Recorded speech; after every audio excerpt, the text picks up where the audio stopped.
Hey everyone, welcome to the Heath Street Minute. 1 minute of knowledge coming at you. This week we're putting the finishing touches on our sanding series as we talk about sanding in between coats of finish.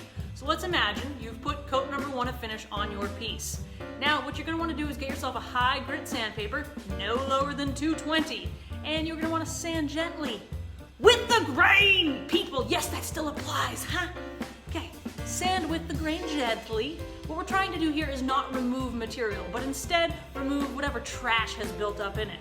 This buffing is going to remove any air bubbles, dirt, dust, bugs, whatever. Whatever's built up in it, this will get rid of it. It will also help the next coat adhere just a bit better. But before you can put on coat number 2, you need to clean up that fine dust.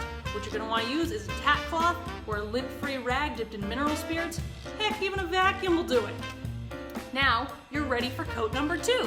And then it's slather, sand, and repeat.